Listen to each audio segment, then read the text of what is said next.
네, 이어서 뉴스프라임 플러스 시작하겠습니다. 자, 오늘 부동산 시장의 이슈 정리해보는 시간이죠. 네, 최문섭 서울부동산경제연구소장과 함께 이야기 나눠보겠습니다. 어서 오세요. 네, 안녕하세요. 네, 안녕하세요. 자, 직장인의 꿈, 네. 모든 일반인의 꿈, 국민들의 꿈 뭘까요? 바로 다 하나같이? 빌딩 사는 거죠. 네, 건물주. 네. 근데 요즘은 뭐 아이들도 뭐 꿈이 뭐냐 하면 건물주라고 해요. 네, 주님이 건물주라고 하는데 네. 뭐 우리가 이제 기사에서 흔히 보게 되잖아요. 연예인들이 어디 꼬마 빌딩에 투자해가지고 뭐 2배, 3배, 4배의 이제 수익을 얻었다 이런 기사 보면은 너무나 부럽죠. 그래서 이제 그런 기사가 나올 때마다 일부 직장인들 사이에서도 이 꼬마 빌딩에 투자하는 투자 강의를 들으려고 그렇게 이제 몰린다고 하는데 네. 실제로 그 인기가 어느 정도였을까요?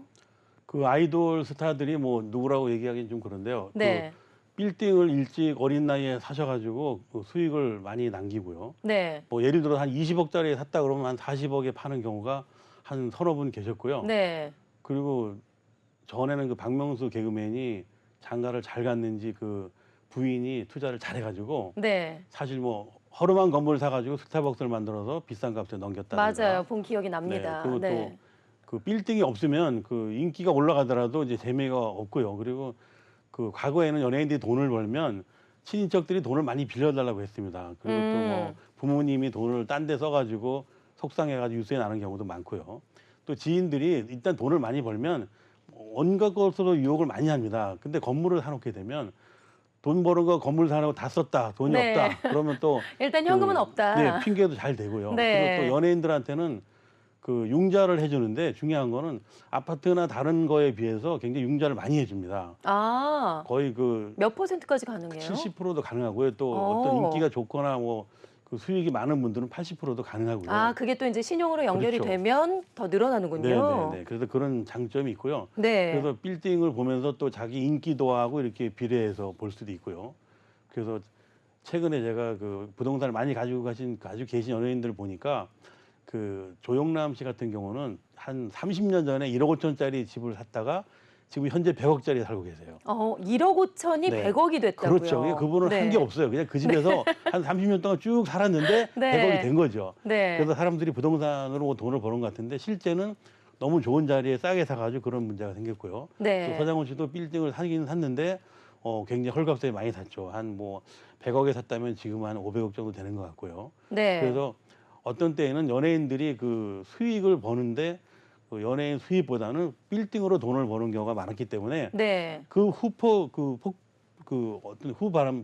폭풍이 아직도 그 연예인들 댁에서는 큰 폭풍이죠, 이게. 그냥 조그만 빌딩이라도 사자 그러면. 네. 그렇게 해서 아직까지 붐이 엄청나게 일어나고 있는 상황입니다. 네. 연예인들의 이제 꼬마 빌딩 투자 뉴스는 뭐 계속해서 이제 잊을만 하면 한 번씩 나오는 것 같아요. 네. 그 꼬마 빌딩에 투자하는 이유가 따로 있을까요? 그만큼 안정적이라고 볼 수가 있을까요?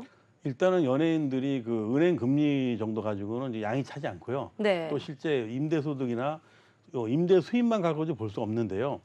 이제 우리가 서울 강남이라든가 서울 강북 쪽에 있는 그 젊은 사람들이 많이 핫하게 가는 그런 지역에서는 그 빌딩 임대료보다도 그 땅값이 폭등하는 거죠. 그래서 네. 그 과거에 한 3천만 원 정도 한 평에 땅을 주고 샀는데 1억이 가는 경우도 있고요. 또 장사가 잘 되고 그러면은 뭐 그 몇 억이 가는 경우도 있습니다. 그래서 그 빌딩을 연예인이 그 사들인다는 것은 부를 축적하는 데 큰 도움이 되고요.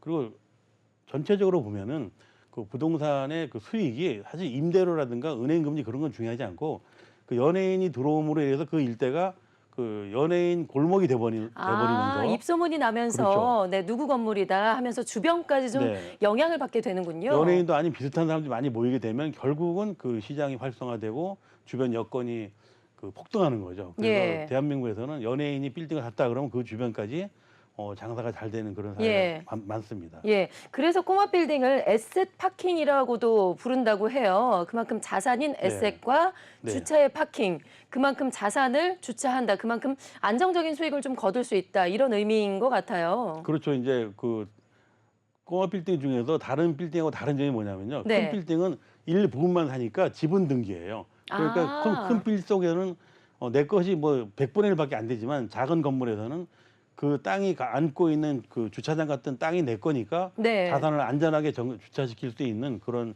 계기가 되고요. 네. 무엇보다도 내 땅으로 50평이나 100평 정도 가지고 있다면 그것이 결국은 그 연예인 입장에서는 안정된 투자 수익이라고 볼 수 있겠습니다. 네. 그런데 요즘에 뭐 사실 뭐 이제 부동산 가격이 요즘에 뭐 아파트건 뭐건 다 떨어졌으니까요. 네. 꼬마 빌딩도 인기가 좀 시들하다라는 얘기가 들리는데 실제로 좀 어떤가요? 근데 인기가 시들한 거는 잠시 그렇습니다. 이 네. 꼬마 빌딩은 그 건물이 오래돼서 그 처음에 살 때부터 건물값을 주지는 않습니다. 네. 거의 땅값만 투자해서 산 집이기 때문에 결국은 땅에 대한 가치가 잠시 안 올라가는 거죠. 요즘 땅값이 내려갔다는 거는 없거든요. 네. 이제 경기가 안 좋아서 수요자가 없거나 아니면 잠시 그 공실이 생길 우려가 있는데 그 빌딩 자체는 건물값이 없기 때문에 결국은 건물값이 오르지 않더라도 이 땅값이 내려가진 않습니다. 그래서 네.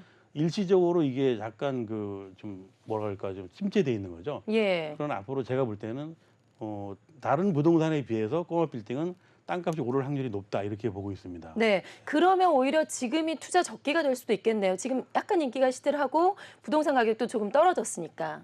결국은 연예인도 네. 결국은 돈을 많이 벌고 인기가 올라가면서 이제 수입이 늘어나면 결국은 경기와 관계없이 꼬마 빌딩은 계속 사들일 수 있는 그런 시스템이 되어 있습니다. 네. 그리고 꼬마 빌딩처럼 투자자가 확실한 그 매물이 없거든요. 그래서 잠시 인기가 없지만 결국 꼬마 빌딩은 반등할 것이다. 그리고 네. 서울 시내로 보면은 이제 압구정동은 너무 땅값이 비싸니까 그 반대편인 성수동이나 우리가 최근에 그 공양 일대가 성수동 엄청 떴죠. 엄청 뜬 거죠. 네. 그러니까 그 주변이 좋고요.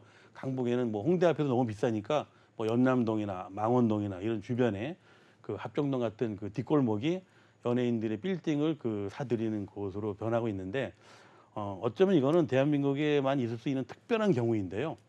아마 그 오늘 이후에도 연예인들이 만약에 수입이 늘어나신 분들은 그 빌딩 값이 내린다 하더라도 내리면 오를 수 있다는 확률이 확신이 들기 때문에 결국 네. 매니저나 그 연예인들 기획사에서 연예인들이 빌딩을 많이 가짐으로 있어서 그 인기와 그다음에 나중에 사업성도 이제 연예인이 빌딩 가지고 있으면 임대도 잘 됩니다. 그래서 지금 신촌 일대 가보면은 뭐 유명세를 많이 타고 있죠. 그래서 네. 뭐 메뉴도 다양하고 그리고 젊은 사람들이 기왕이면은 연예인 빌딩에 가서 먹고 놀자 이런 게 좀 네. 그 일단 기본이 돼가고 있습니다. 예. 네. 그리고 또 누가 이제 그 지역에 이제 건물을 샀다 하면 다른 또 연예인 친구가 또 사면서 같이 좀 동반 상승하는 그런 효과도 있는 것 같아요. 그건 이제 언론에서 누가 빌딩을 한번 사면 그냥 네. 그 사진을 막 퍼날르게 하고 그러니까요. 또 네. 빌딩 모습까지 보여주니까 일단 호기심이 생기는 거죠. 네. 이 대한민국 국민들은 약간 그 견물생심이 있어가지고요. 특히 연예인들은 화려한 생활을 하기 때문에 자기 빌딩도 결국은 그 다른 빌딩에 비해서 건물이 이뻐야 되고 그리고 네. 또 키가 커서 높이 올릴 수 있는 것도 있고 그리고 처음에 헌집을 사가지고 또 여유가 있으면 또 융자를 많이 해주거든요. 그래서 파격적으로 또 헐고 높이 올리는 경우도 있고 또 기왕이면 디자인도 또 좋은 건축가를 만나서 굉장히 그 뭐 세계적인 그 경쟁을 한다고 할 정도로 과언이 아닌데 연예인들이 빌딩 문화를 완전히 그 패션화 시켜놨어요. 그래서 네. 앞으로 그 연예인 분야에서는 빌딩의 그 어떤 욕구 불만은 계속 지속될 것으로 보고 있습니다. 네. 그 2022년 4분기에 상업용 부동산 임대 가격 지수 나온 그래프를 보니까 네. 오피스는 이제 상승을 하고 상가는 하락할 것이다. 이렇게 좀 나온 표가 있습니다. 오피스하고 상가하고 왜 이렇게 이제 반대로 가는 걸까요? 그러니까 오피스 같은 경우는요. 네. 그 잠시 이제 일부 제가 개별 등기라 말씀드렸잖아요. 네. 또 사무실만 쓰고 나머지가 쓸 수 있는 용도가 좀 드물어요. 근데 상가는 네. 그 업종이 망했을 경우 다른 업종으로 변경시킬 수도 있고 네. 또 꼬마 빌딩에서 특징은 건물이 통째로 누군가한테 그 판매도 쉽거든요. 네. 그래서 장기적인 안목으로 보면은 그 오피스 문화보다는 실질적으로 그 상가나 아니면 또 요즘에는 그 단독 주택도 그 상가로 변경시킬 수 있는 그런 건물이 굉장히 많습니다. 예. 그래서 어쨌든 그 거래라든가 이런 그 판매 어떤 그 그래프로 보면 옛날에 비해서 한 4분의 1로 줄었는데요. 그 4분의 1이나 줄었군요. 4분의 1로 줄은 것도 일시적입니다. 네. 예, 결국은 이게 뭐 가격이 건물 가치가 그렇게 많이 차이가 나는 건 아닌데 땅값이 4분의 1이 내려간 건 아니거든요. 네. 거래만 안 됐을 뿐이지 가격은 거의 그 평상시 그 가격을 유지하고 있고요. 그리고 최근에는 그 다가구 주택을 사서 그 꼬마 빌딩으로 이렇게 변신시키는 것도 많이 있습니다. 네. 이게 서울 시내 자세히 보시면은 그 이건 주택이고 옆에 있는 상가인데 그 주택 값으로 건물을 샀는데 상가로 변경시켜서 그 건물의 가치를 높이는 경우가 있거든요. 그래서 반지하에도 결국은 사람이 살지 않고 상가로 임대를 주는 경우도 있고요. 그리고 네. 또 그 주택을 구청에서 상가로 변경 시에는 또 리모델링을 약간 거치면 그 안전 그 점검만 하게 되면 상가로 변신시켜 줍니다. 그러니까 일단 어느 동네 핫한지 거기에 가서 혹시 빌딩이 아니더라도 주택을 싸게 사가지고 상가로 그 대박 나는 그런 경우는 많이 있습니다. 네. 이 팁 꼭 기억하셔야 될 것 같고요. 네. 자, 이번에는 다음 이슈로 좀 넘어갈게요. 전세 사기 피해자들의 대출 연장 지원에 관한 이야기인데 정부에서 피해자들의 대출 연장을 지원하겠다고 발표를 했는데 막상 이게 현장에서는 적용이 되지 않고 있는 것 같습니다. 자, 소장님, 집주인이 갚지 않은 보증금을 떠안고 신용불량자가 된 피해자들이 최근에 좀 많다고 해요. 뭐 답을 먼저 드리자면 네. 그 집주인이 또 빚을 많이 지고 또 융자도 많이 떠안고 있고 그러다 보니까 세입자 전화를 못 받는 거거든요. 네. 그리고 돌려줄 돈이 없으니까 뭐 도망가기도 하고 뭐 주인이 죽는 경우도 있고요. 그러다 보니까 연락이 안 돼서 자꾸 늦어지니까 결국은 그 세입자는 어딘가에 좀 구호를 받아야 되는데 정부에서 정책적으로 이게 어떤 그 허구 정신을 그 우리가 만들었듯이 주택도시보증공사에서 일단은 그 집을 가지고 있는 분들이 결국은 연락이 안 돼 가지고 그 융자가 연장이 안 되거나 뭐 예. 문제가 생겼을 때는 뭐 대안이 없습니다. 그러니까 이번에 예. 그 돌아가신 분도 결국은 자기가 최선을 다해 봤는데 그렇게 구제해 주고 구출해 주는 그 정부의 시스템이 네. 뭐 이렇게 뭐 스마트폰처럼 빠르진 않습니다. 그러다 보니까 그 순간을 못 참고 자기가 속상해서 뭐 돌아가신 그런 경우도 있었는데 네. 지금 현재는 그렇습니다. 이게 집이라는 게 내가 가지고 있을 때 주인과 합의가 안 됐을 경우 나라에서는 어떻게 하냐면요. 그 주인이 연락이 안 되거나 없어도 일단은 그 사람이 앞으로 그 집에서 계속 그 연장하길 바라면은 은행에서 그 융자를 해주라고 연장해주라고 얘기하고 있고요. 네. 그리고 이제 조금은 이렇게 방법이 전달이 좀 늦었을 뿐이지 상당히 구제가 잘 될 것으로 보고 있습니다. 예. 네. 정부에서 그런 사각지대에 있는 이제 피해자들을 위해서 다시 한번 뭐 추가 지원책을 좀 낼 수도 있을까요? 일단은요 그 세 가지 피해자가 있는데요. 집이 경매되기 전까지는 그 쫓겨난 건 아닙니다. 그러니까 네. 일단은 그 집이라는 게 경매에 붙였다 하더라도 낙찰이 돼야만 쫓겨나는 거거든요.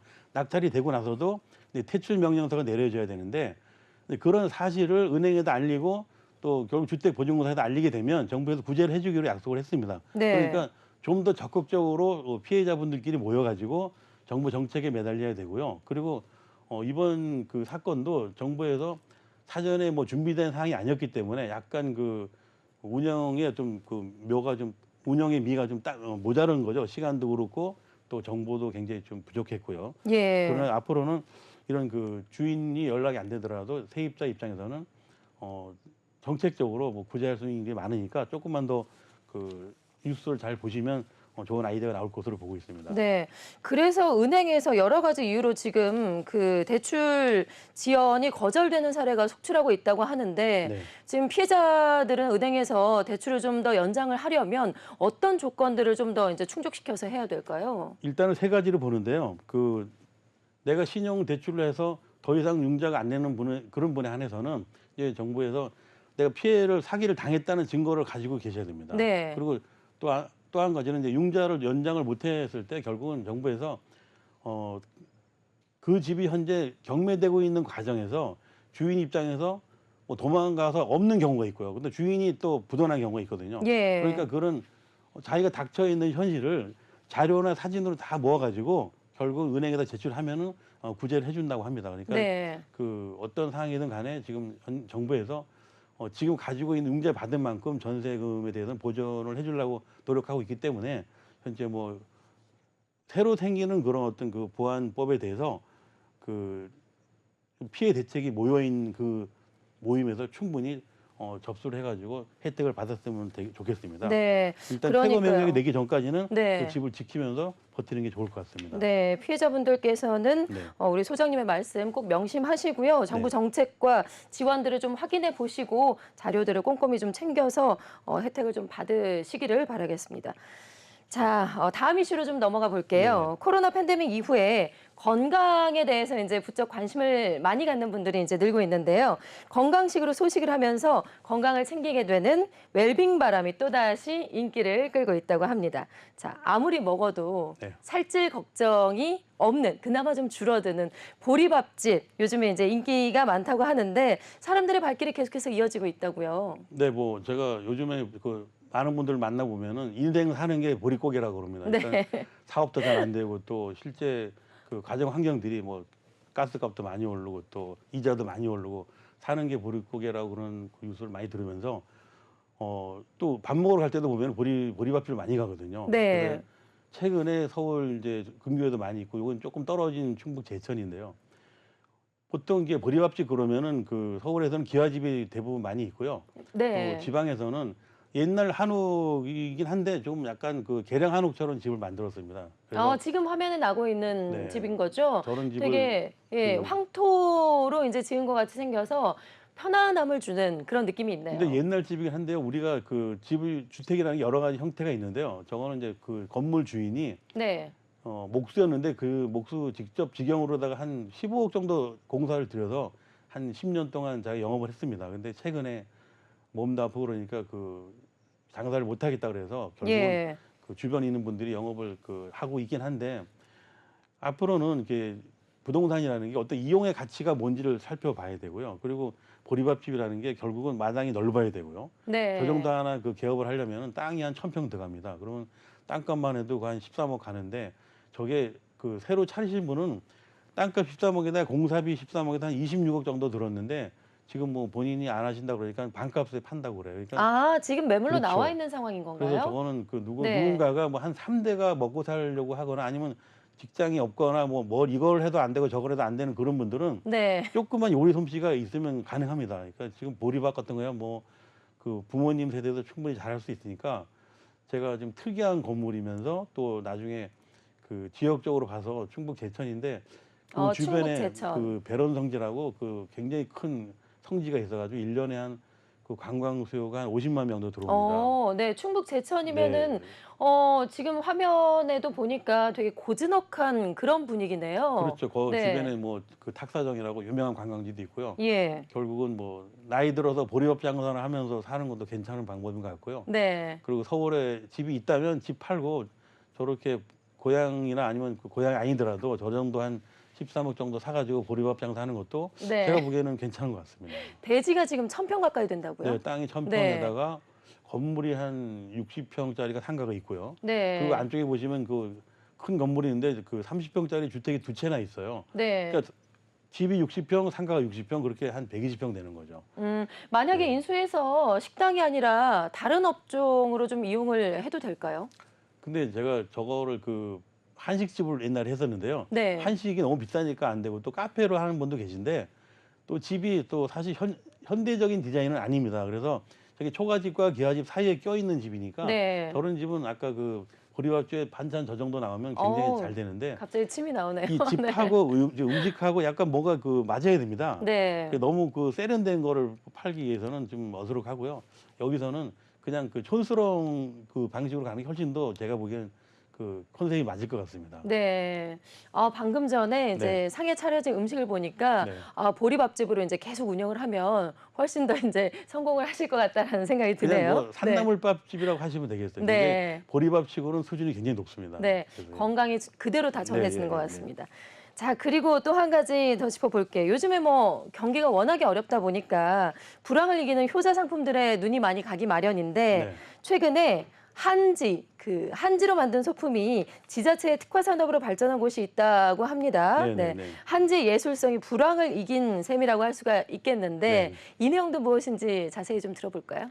일단은 그 제가 최근에 그 지방자치제에서 굉장히 홍보를 많이 하거든요. 네. 그 김포시 같은 경우인데 그 김포에서 그 딱종이로 유명하신 분이 계신데 네. 그 한지만 가지고 한 몇십 년을 사업을 하신 분이에요.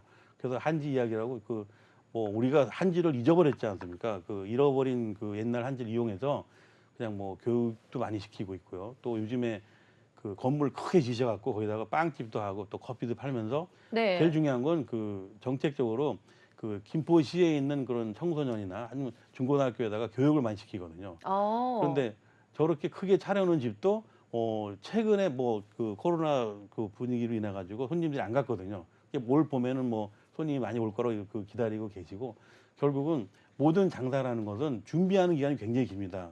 저 정도만 그 우리가 마련을 하더라도 일단은 내가 장사하는 분들이 옛날에는 남의 건물에 들어가서 임대를 하고 그렇게 했는데 지금은 그 내가 특별한 그 어떤 기술만 있으면은 교육도 시킬 수 있고 또 지역의 어떤 그 특화된 상품도 내놓을 수 있고 네. 결국은 뭐 제가 한번 마셔봤는데 딱종이를 이용해서 결국 그 당나무를 이용해서 차를 팔더라고요. 뭐 약간 녹차 맛이랑 비슷했는데 일단은 그 녹차 나무하고 당나무하고 제가 비교해 보니까 일단은 당나무 입장에서는 뭐 영양가가 더 많다고 얘기를 합니다. 근데 일단은 전체적으로 봐서 그 땅도 굉장히 컸었고 건물도 네. 뭐 웬만한 초등학교만 하고요. 그러니까요. 상당히 큰데 건물도 크고 대지도 넓은데 어느 정도나 돼요, 대지가? 저게 땅이 한 1,500평 되고요. 그리고 네. 건물도 한 400평 되는데 저 정도 차리시는데 주인이 한 30억 들어갔다고 합니다. 어. 30억이면은 네, 땅값 포함하고 집이 한 건물값까지 세 해서. 채 들어갔죠. 근데 네. 저분은 그 제가 뭘 도와드리면 좋겠냐니까 요즘에 너무 손님도 없고 뭐 굉장히 보릿고개를 아닌 게 아니라 넘기고 있는데 네. 자기가 뭐 있는 거 집도 팔고 다 팔아가지고 올인했다 그러더라고요. 그래서 내가 너무 야 사람이 어떻게 직업을 가지고 있다 하더라도 자기 전 재산을 날려가지고 올인한 거죠. 네. 정말 저분들은 그 동네에서 성공하지 않으면 좀 심각하겠더라고요. 그래서 제가 지역이 지금 저기가 어느 그 동네예요? 김포시에서 초지대교라고 그랬고요. 김포 신도시에서 초지대교 방향입니다.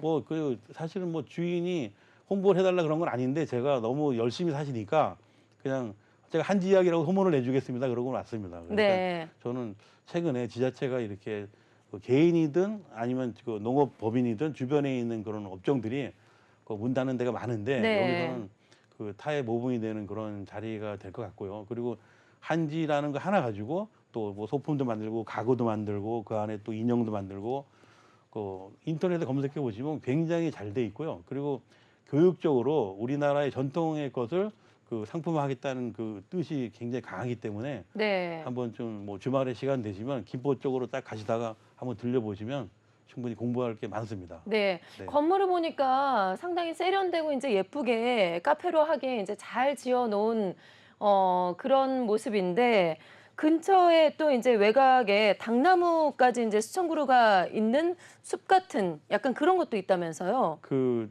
여기도 이제 산책길로 걸으면 상당히 저분들이 이제 좋을 것 당나무가 같아요. 요즘 그 수입하기도 어렵고 또 국내에 키우는데도 어려우니까 그 네. 주변에 땅을 확보하셔가지고 한 아. 몇천 그루 심어 놓으신 거죠. 네. 그래서 그 당나무가 우리 저 일반 국민들은 당나무가 어떻게 되는지 잘 모르거든요. 그 그러니까요. 당나무도 볼 수가 생소하죠. 있고요. 또 특히 그 학생들을 둔 자녀를 둔 분들은 당나무의 그 이대함을 느낄 수 있고요. 그리고 네. 실제 거기 가면 당나무 교육도 시킬 수 있는데 중요한 거는 우리가 전국에 뭐 빵과 커피집이 너무 많지 않습니까? 그런데 앞으로 이렇게 좀 특성화되어 있는 이런 상품을 살리는 곳에는 아마 여러 가지로 좀 도움이 됐으면 좋겠고요. 네. 김포에서는 아마 지자체 자체에서는 저기 많이 지원을 해주고 있고 또 일단 교육 면에서도 그 관광객이 많이 가고 있는데 네. 이 1년 12달 중에서 그 관광객이 오고 학생들이 몰리는 게 한 서너 달입니다. 그렇죠. 나머지 공간은 거의 비어 있으니까 어떻게 보면은 가족이 나들이 할 수 있는 좋은 공간이다. 네. 이렇게 평가하고 있고요. 중요한 거는 그 당나무 밭에 그 당나무 모형만 보고 당나무의 역사를 우리가 공부하는 것도 하나의 경제 논리라고 봤을 때는 큰 소득이 될 것 같습니다. 네. 네. 단순한 베이커리 카페가 아니라 네. 이렇게 이제 컨텐츠가 있는 당나무로 네. 한지 공예까지 함께 즐길 수 있는 그런 장소를 저희가 한번 알아봤고요. 네. 자, 그다음으로 이어서 저희가 이제 저희 시간에 항상 시리즈로 준비해드리는 소식이죠. 내 인생을 망친 부동산. 자, 오늘은요. 뭐가 준비되어 있을까요? 요양병원에 대한 소식이 오늘은 준비가 돼 있는데요. 네네네. 네, 요양병원 글쎄요, 요양병원이 실패를 하게 될까요? 요즘에는 뭐 상당히 수요가 많지 않을까요? 네, 제가 잘 알고 있는 지역에 있는 병원인데요. 네, 그 요양 문화가 사실 제가 요즘에 저희 어머니도 아프시고 또 아버지도 아프셔서 얼마 전에 돌아가셨는데 그 제가 60년생인데 전국에 있는 제 친구들 부인 또 초등학교 친구들 다 물어보면은 다 요양사 자격증을 공부하러 다닌다는 거예요. 네. 그래서 자기가 요양사를 배워가지고 부모를 모시는 거죠. 근데 제가 지금 아까 말씀드리려고 하는 이 요양병원은 한 20년 전에 본 거거든요. 네. 그러니까 요즘에 요양병원이 잘 됐는데 저 병원은 한 20년 전에 생긴 거예요. 아, 미리 이제 그래서 너무 일찍 생겨서 그렇죠. 타이밍이 안 맞았던 너무 일찍 건가요? 생기고 또 네. 요양병원도 사실은 그 뭔가 좀 산속에 공기도 좋고 아니면 이렇게 좀 주변 여건이 뭐 물도 좀 흐르고 이렇게 좋은 데가 있어야 되는데 뭐 네. 큰 길 옆에다 그냥 뚝 어둡게 지어 놓으니까 저 병원이 운영이 잘 됐었어요. 네. 처음에는 그 약간 개업발이라고 그래갖고 손님도 많이 오고 또 주변 지역 사회에서도 인기가 높았었는데 갑자기 저게 이제 너무 그 대로변 옆에 있다 보니까 시끄럽죠. 또 음. 주변에 면회 오는 분들도 어디 잘 데 하나 없죠. 또 구멍가게 하나 없고 주변 여건이 그냥 너무 외진 그냥 곳에 있었던 논밭이죠, 거예요? 논밭. 아, 그냥 네. 허 벌판에다 병원만 세워놨으니까 병원에 근무하는 사람들도 어디 잘 데가 없을 정도로 결국 열악하다 보니까 주인이 여러 번 바뀌고 결국은 묻어나가지고 지금 몇 년째 방치돼 있는데 그 요양 문화가 제가 오늘 정리해 드리지만 이렇게 큰 길 옆에 그냥 큰 건물만 크게 지는다고 되는 게 아니고 네. 일단 공기가 좋아야 됩니다. 그리고 조용해야 돼요. 그리고 주변에 냄새가 안 나야 돼요. 네. 이 요양병원 아까 그 병원 주변에는 뭐 소도 키우고 돼지도 키우고 주변에 그 농사지면서 생기는 그 냄새가 많이 나거든요. 그래서 요양병원 자리는 좀 환경이 좀 좋은 데가 있어야 되는 게 사실이고요. 네. 또 그리고 요양병원 문화가 갑자기 지금 나라에서 융자를 많이 해주거든요. 그러니까 아, 조금만 나라에서 이게 이제 또 지원이 있군요. 그렇죠. 제가 최근에 팁을 하나 드리자면 딸이 많은 딸부잣집에서 하면 딱 좋아 이 업은. 네. 사람을 많이 구하기도 힘들고 네. 또 의사 면허가 없어도 가능한 건가요? 일단 그중에서 한 번 교육을 시켜야죠. 의사도 둬야 되지만 네. 일단 그 임원 가족들이 그 따님들이 많은 가족이 하게 되면 그 인원을 메꿀 수가 있고요. 근데 딸 중에서 뭐 간호사도 있어야 되겠고 또 요양사도 있어야 되고 결국은 제가 전국적으로 잘 되는 집들 가보면 친인척들이 많이 모여서 합니다. 네. 적어도 딸이 5명 이상 돼야 된다. 제가 이런 기준을 가지고 있고 그리고 요양병원이 아주 크게 하려면 대규모로 크게 해야 되는데 어느 날 갑자기 크게 할 수는 없기 때문에 지금 전국의 요양 문화가 겉으로는 전 세계에서 대한민국이 1등이라고 그래요. 그 어떤 복지 국가로서는. 예. 그런데 중요한 건 너무 남발하다 보니까 네. 막 조금만 불편하면 이 그 손님들이 옮겨 다니거든요. 그러니까 부모님들이 사서 한 석 달 있어 보면은 도저히 네. 못 견디겠다 그래가지고 서로 많이 옮겨 다니는데 네. 이 대표적으로 망하는 병원 같은 경우에는 결국은 주변 인프라가 부족하고 그리고 서울 수도권에서는 그래도 산속으로 들어가야만 환영받고 있고요. 이 네. 도심에서 있는 요양병 하시는 분들은 처음엔 좋은데 나중에 그 입주해서 그 요양 받으시는 분들은 결국은 자꾸 그 공기 좋은 데로 돌아가는 그런 상황이 되고 있습니다. 네. 지금 화면에 나오고 있는 저 건물이 바로 말씀하신 네. 그 요양병원인 거죠? 너무 앞서가지고 네. 빨리 망한 경우죠. 지금은 완전 폐허가 된 그런 상황이네요. 그리고 또 10년째 지금 방치가 됐다고요. 새로 사신 분들이 뭐 다른 업종으로 바꾸려고 지금 공사하다가 또 그분도 포기하고 제가 알기로 주인이 한 5번째 바뀐 것 같고요. 네. 그래서 앞으로 요양병원은 큰 도로 옆엔 하지 마라. 그리고 또 서울 수도권 중에서도 기왕이면은 조금 이렇게 그 강과 물이 있는 데 가서 개업하는 게 좋을 거고요. 중요한 건 주변 땅이 넓어서 또 직원들 그 주변에 숙소도 있으면 더 좋고요. 네. 네, 그래서 가족끼리 움직이는 게 앞으로 그 규모가 작은 면에서 좋을 거고요. 그리고 무조건 규모가 컸을 때에는 어떤 대학교를 연관시켜 가지고 대학병원 이름을 붙인다거나 또 대학교에 있는 의사나 간호사분들을 다시 공조할 수 있는 그런 시스템이 돼야만 살아남습니다. 네. 그러니까 말씀하신 대로 요양병원이기 때문에 네. 몸이 아프신 어르신들을 모시는 곳이잖아요. 그렇죠. 네. 네. 뭐 이제 공기 좋은 곳, 산이나 네. 이제 들러가는 게 좋다라고 하셨지만 분명히 또 만나러 가는 가족들이 있기 때문에 네. 너무 또 동떨어져도 안 되고 네. 너무 이제 도심에 있어도 안 되고 이제 적절한 요건을 다 갖춰야 되는 것 같아요. 그래도 일단은 그 요양병원이라는 게 요양원은 이제 그 의사가 없어도 되고요. 요양병원은 의사가 있어야 되는데 결국은 그 수요가 예측이 안 된다고 그 판단 드리면 예. 업종을 바꿔야 됩니다. 예. 저 같은 경우는 차라리 그거 다 헐어버리고 그냥 그 골점만 남긴 상태에서 다른 업종으로 바꾸는 게 훨씬 더 중요합니다. 네, 알겠습니다. 자, 내 인생을 망친 부동산까지 알아봤고요. 자, 마지막으로 내 인생을 살릴 수 있는 리모델링의 꿀팁에 대해서 항상 우리 소장님께서 전해주시는데 오늘은 또 뭐가 있을까요? 오늘은 그 쉽게 말씀드리면 제가 요즘 가스비도 비싸고 집이 그 부를 때도 안 뜨뜻하고 그러니까 최근에 카페를 많이 가보시면은 네. 이 투명하게 보이는 그 시멘트 위에 바른 액체가 그 에폭시거든요. 에폭시요. 네, 에폭시 투명 에폭시인데 그게 네. 어떻게 보면은 그 우리가 바닥재를 두껍게 깔수록 연료를 많이 먹습니다. 그러니까 그 두께가 얇을수록 네. 돈이 적게 들어가거든요. 당연히 그렇겠죠. 네. 아래에서 이제 열이 올라오는데 그렇죠. 우리 이제 인체까지 전달이 네. 되려면은 얇아야겠죠. 그래서 지금 그 대표적인 샘플이 전국의 어떤 카페든 가보시면 처음 보는 단열재죠. 밑에 시멘트 바닥이 보이면서 네. 유리알처럼 보이거든요. 그래서 그 유리알처럼 보이는 것이 에폭시인데 이것을 네. 이제는 가정집에도 가능합니다. 가정집에도요. 가정집에도 네. 집안에 마루나 뭐 그 장판을 걷어내고 에폭시로 바르는 분도 많이 계시고, 그리고 그 문화가 약간 바뀌고 있는 건데요. 예. 그 일단은 집 안에를 빈티지하게 꾸미는 게 요즘 유행이에요.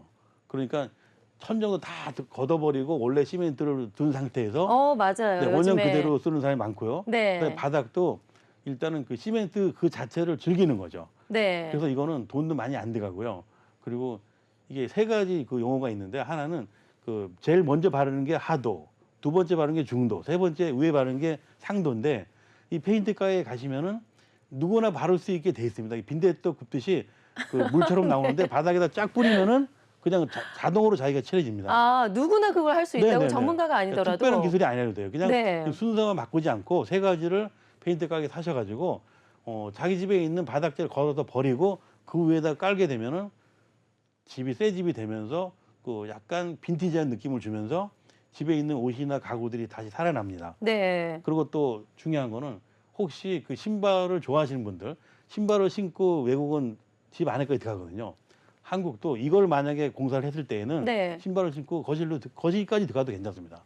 그러니까 내 집 안에서 이 문화가 바뀔 수 있는 거죠. 그러니까 얼마나 편하냐면은 신발을 신고 거실까지 들어갔다가 방에 들어갈 때는 신발을 벗고 들어가시는 거죠. 네. 이런 새로운 문화에 한번 접촉해 보시면 그 일단 돈도 적게 들면서 네. 그러니까요. 가격이 가장 중요한데 가격은 어느 정도나 될까요? 그 정상적으로 이렇게 만약 하게 되면 3.3제곱미터 한 평당 네. 약 10만 원이 들어가는데, 네. 정상적으로 한 거는 요즘 카페처럼 굉장히 두껍게 하는 겁니다.